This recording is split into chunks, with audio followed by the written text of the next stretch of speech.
विकास के इस उत्सव में इतनी बड़ी संख्या में आए हैं। हम सभी आपके बहुत बहुत आभारी हैं।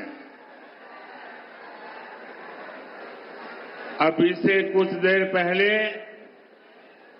मैंने तेलंगाना और देश के विकास से जुड़ी हजारों करोड़ रुपए की विकास परियोजनाओं का लोकार्पण और शिलान्यास किया है।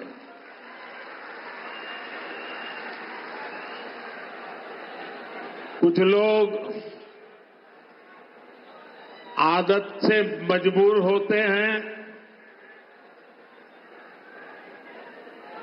मेहनत करने की कुछ आदत भी कम होती है और इसलिए बड़ी सरल भाषा में कह देते हैं कि ये तो चुनावी सभा है। मेरे भाइयों बहनों और मेरे कुछ साथी जो भांति भांति का एनालिसिस करते हैं, जरा समझो ये चुनावी सभा नहीं है। चुनाव की तो अभी घोषणा भी नहीं हुई है।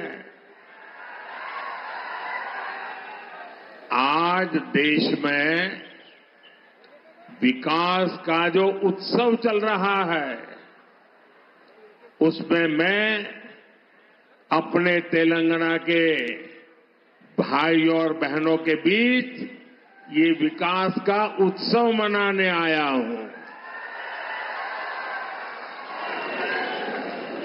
मेरी बात से आप सहमत हैं ना? सहमत हैं ना? इतनी बड़ी संख्या में माताएं बहनें आई हैं, आप सहमत हैं ना? मैं हिंदी बोलूंगा तो चलेगा ना? क्योंकि मैं तेलुगु में भाषण नहीं कर सकता हूं। लेकिन ये आपका प्यार है कि आप मेरी बात सुनना भी चाहते हैं, समझने का प्रयास भी करते हैं और फिर भी इतना प्यार देते हैं, इतना आशीर्वाद देते हैं। मैं आपका बहुत आभारी हूं। साथियों, बीजेपी की केंद्र सरकार किस स्पीड से और कितने बड़े स्केल से विकास उत्सव मना रही है, ये बताने के लिए मैं आपको और देश को, और ये जो बार बार चुनाव लिखते हैं ना, उनको खास मैं 15 दिन का हिसाब देता हूं। दे दूं आपको? मेरा 15 दिन का हिसाब दे दूं? देखिए 15 दिन में क्या क्या हुआ। 15 दिन में 2 IIT, एक IIIT DM, 3 IIM और एक Indian institute of skills IIS, इसके कैंपस का लोकार्पण हुआ। 15 दिन में देश के अलग अलग राज्यों में 5 एम्स का लोकार्पण हुआ। 15 दिन में किसानों के लिए दुनिया की सबसे बड़ी स्टोरेज स्कीम शुरू हुई। 15 दिन में 18,000 कोऑपरेटिव्स के कंप्यूटराइजेशन के काम पर पूरा होने का लोकार्पण हुआ। 15 दिन में सिंदरी में देश के बड़े खाद कारखाने का लोकार्पण हुआ। 15 दिन में भारत के सबसे लंबे केबल आधारित ब्रिज का लोकार्पण हुआ है। 15 दिन में रेलवे से जुड़ी 2000 से अधिक परियोजनाओं का शिलान्यास और लोकार्पण हुआ। 15 दिन में ही ऑयल और गैस सेक्टर से जुड़े 1.5 लाख करोड़ रुपए से ज्यादा के प्रोजेक्ट देश को मिले हैं। 15 दिन में ही केजी बेसिन में फर्स्ट ऑयल का लोकार्पण हुआ है। वहां से निकले कच्चे तेल के पहले टैंकर को हरी झंडी दिखाई है।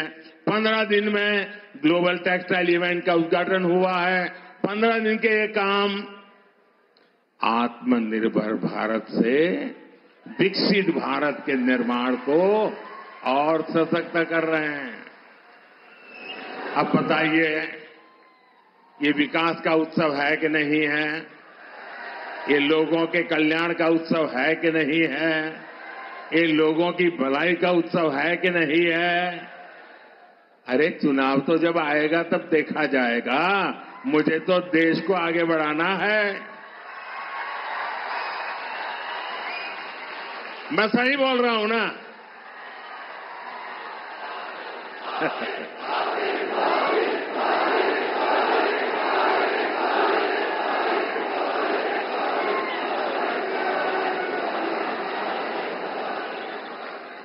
साथियों, कल भी मैंने, अब आप देखिए, ये चुनाव करते हैं, जरा देखिए, दिमाग खपाइए।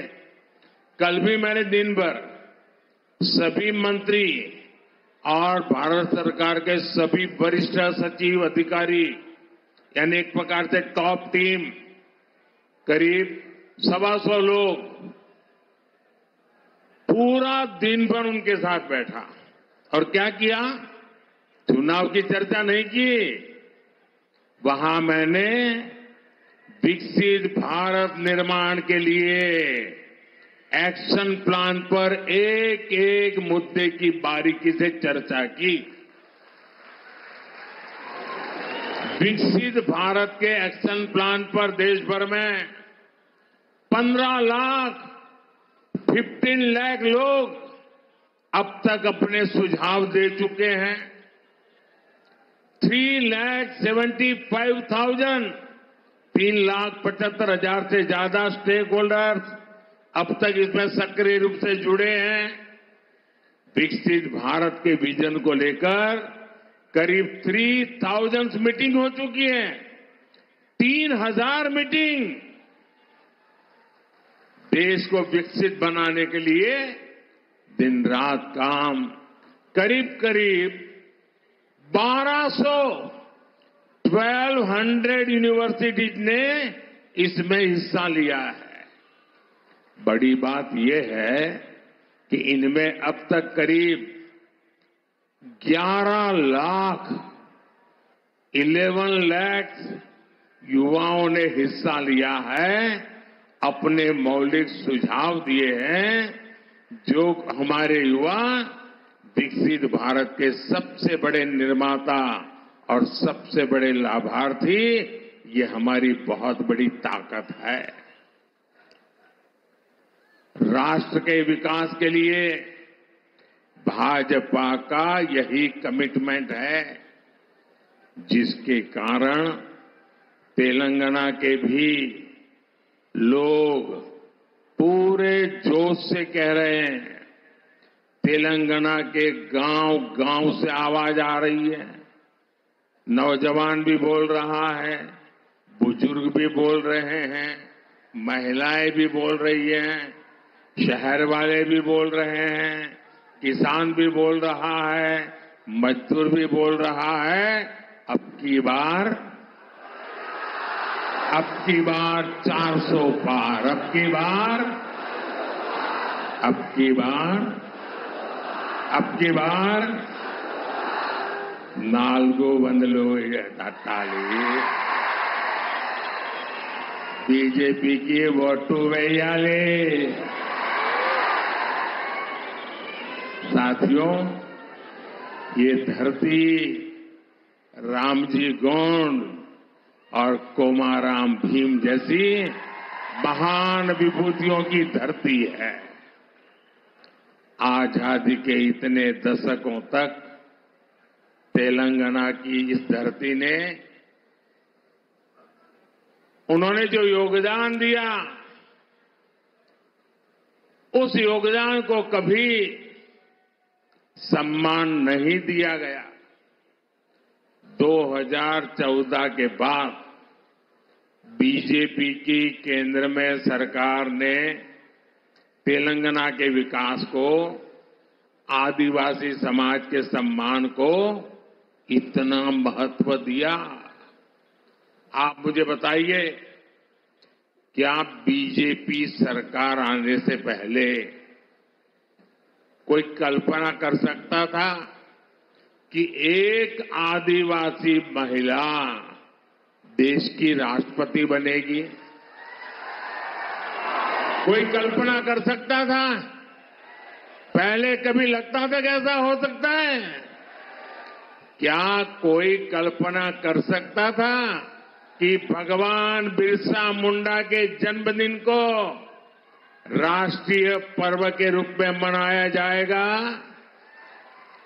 आदिवासियों के विकास के लिए देश में अलग मंत्रालय बनाने का काम बीजेपी सरकार ने ही किया था।